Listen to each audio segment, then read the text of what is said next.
പേട്ടതുള്ളൽ സാമഗ്രികളുടെ വില ഏകീകരിച്ച കളക്ടറുടെ ഉത്തരവായി. ശരക്കോൽ, കച്ച അടക്കമുള്ളവയുടെ വില നിശ്ചയിച്ചാണ് കോട്ടയം ജില്ലാ കളക്ടർ ഉത്തരവ് ഇറക്കിയിരിക്കുന്നത്. നേരത്തെ ഇവയ്ക്ക് അമിതവില ഈടാക്കുന്നതിനെതിരെ അയ്യപ്പ സേവാ സമാജം അടക്കം രംഗത്ത് എത്തിയിരുന്നു. ശബരിമല തീർത്ഥാടനത്തോട് അനുബന്ധിച്ച് എരുമേലിയിൽ വിൽക്കുന്ന ഗദ, ശരം, കച്ച, വാൾ മുതലായ സാധനങ്ങളുടെ വില ഏകീകരിച്ചാണ് കോട്ടയം ജില്ലാ കളക്ടർ ജോൺ വി സാമുവൽ ഉത്തരവ് പുറപ്പെടുവിച്ചിരിക്കുന്നത്. ശരത്തിന് 7 രൂപയും കച്ചയ്ക്ക് 5, ഗദ, വാൾ എന്നിവയ്ക്ക് 8 രൂപ വീതവും കിരീടത്തിന് 6 രൂപയുമാണ് കളക്ടർ നിശ്ചയിച്ച് നൽകിയിരിക്കുന്ന പുതിയ വില.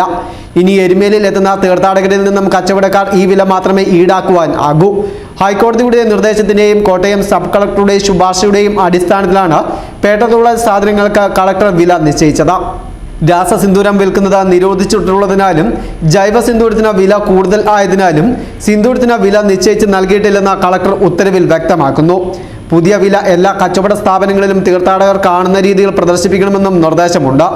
ശരത്തിനും കച്ചയ്ക്കും 5 രൂപ വീതവും ഗദാവാൾ എന്നിവയ്ക്ക് 7 രൂപ വീതവും കിരീടത്തിന് 6 രൂപയുമായി വില ഏകീകരിക്കണം എന്നായിരുന്നു അയ്യപ്പ സേവാ സമാജത്തിന്റെ ആവശ്യം.